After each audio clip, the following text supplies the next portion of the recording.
absolutely lovely today. Today is Wednesday, January 20th, and depending on when you are watching this, I'd encourage you to take a look on the ground and look out for glass shards all over the floor, because later on today, Vice President-elect Kamala Harris will become Vice President Kamala Harris, and she will shatter that glass ceiling, becoming the first woman to hold the office of Vice President of the United States. It is truly a historic occasion for the country, regardless of political views or political affiliation. She will be making history later on this morning. And then roughly right around 11 o'clock our time, so again a little bit later on this morning, President-elect Joe Biden will take the oath of office and be sworn in as the 46th President of the United States. We would normally, if we were live together in class, we would watch the swearing in. We'd watch the oath of office, not the entire inauguration. It's going on, throughout the day, all kinds of events, but the main event, the official oath of office, takes place at 11 o'clock our time. And so I'm actually going to be joining Ms. Brett's class for a little bit of a live viewing party of the swearing in of the oath of office. I'd encourage you, join us or watch it on your own time. I'd also encourage you watch the whole thing. Like I said, 4 years ago we watched the inauguration. We watched President Trump swear in and become the 45th President of the United States, and just kind of watch that transition and that transfer of power. And so there's just kind of a lot of pomp and circumstance and historic the feeling that goes along with an inauguration, whether it was 4 years ago, 8 years ago, 12 years ago, 112 years ago, whatever the case may be. And so for just a little bit more on, inaugurations in general, we're not going to do a full CNN 10 today. In fact, we're just going to do just a little clip, and the GOAT is going to recap basically, historical inaugurations. So take it away, Carl.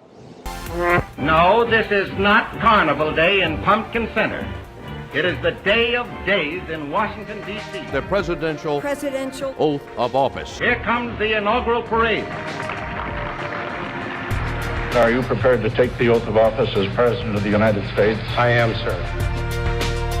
Left hand on the Bible and raise your right hand. Raise your right hand. If you will raise your right hand and repeat after me. After me.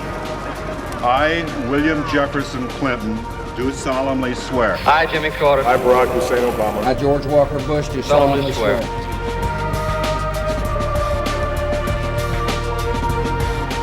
That I will faithfully execute the office. That I will faithfully execute the office. Execute the office of President to the United States faithfully. Faithfully, the office of President of the United States. President of the United States faithfully. Will to the best of my ability. Best of my ability. Eisenhower began his second term as leader, not only of America, but all free people. Preserve, protect, and defend. Preserve, protect, and defend the Constitution of the United States. Constitution of the United States.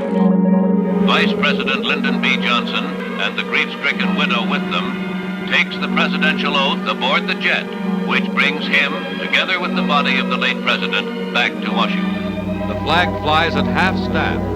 President Truman asks the full Roosevelt cabinet to remain in office. So help you God. So help me God. So help me God. So help me God. So help me God. So help me God. So help you God. So help me God. So help me God.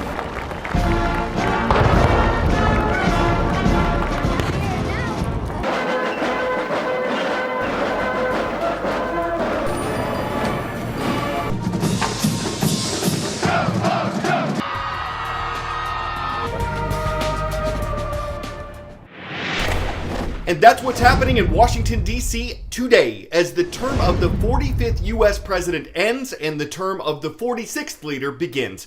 CNN.com will have live coverage. Like so many major events, things will look very different this time around. A far cry from any of the historic clips you just saw. Normally, U.S. lawmakers each get hundreds of tickets to fill about 200,000 seats near the front of the Capitol building where the president is sworn in. And hundreds of thousands more people usually come to the National Mall to watch the event from a distance. We don't know how many people will come to watch this year. Because of concerns surrounding coronavirus, President-elect Joe Biden's planning team has asked the public to watch online or on TV from home. As far as congressional tickets go, each member of Congress will get two, one for him or herself and one for a guest, for a total of 1,070 seats instead of 200,000. There will be additional seats for other government members, justices of the Supreme Court, and the incoming president's cabinet nominees, and every one of those folks will have to wear a mask.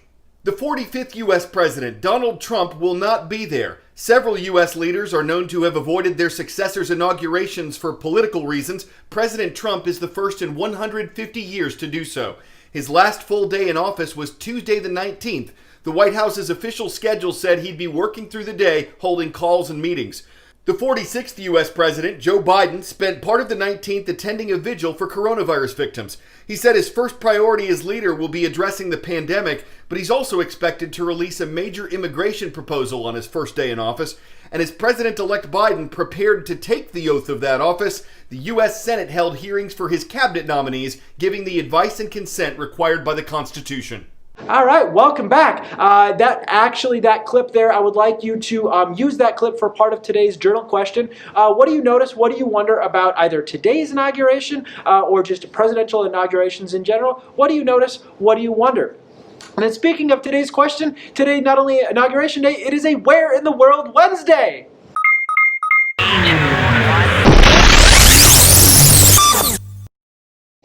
That's right. So today's country, here we go. The largest living lizard in the world is native to this country. Egads, it's up to like 7 feet long, the monitor lizard.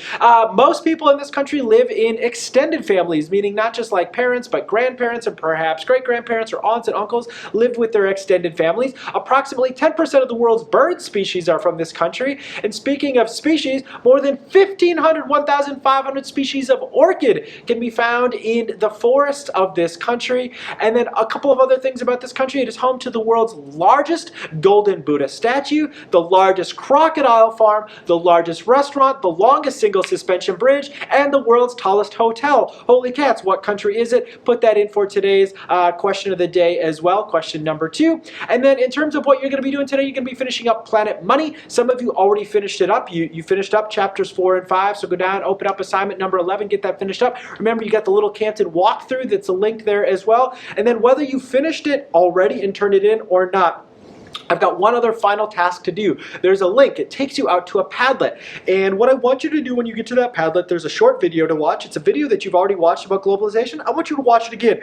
Now that we've spent a week or so talking about it, watch that same video again. It's super short, 2 or 3 minutes, to just kind of recap globalization. There's probably some things that you're going to understand a little bit better. And then on the Padlet, I need you to post 3 things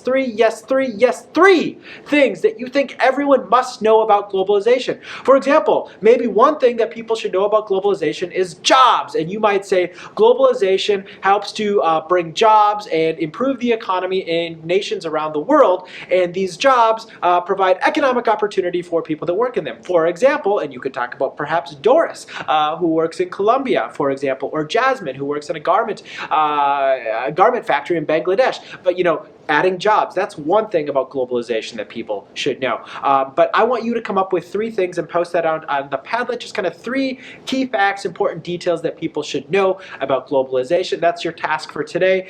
So it's just kind of a quick recap. You've got your journal questions. What do you know? What do you wonder about presidential inaugurations and Where in the World Wednesday? You've got the inauguration itself. We're going to maybe watch a little clip of that, just again, the swearing in, the oath of office, and then we're wrapping up Planet Money and completing that Padlet. And then tomorrow we're on to kind of our next thing related to globalization. That's all I've got for today. I hope you're doing lovely. I hope to see you a little bit later on, whether it's at 11 or whether it's at 12:30. Please reach out. Let me know if you need anything. And I will talk to you later. Remember, be bold. Be good to yourselves and be good to each other. See ya.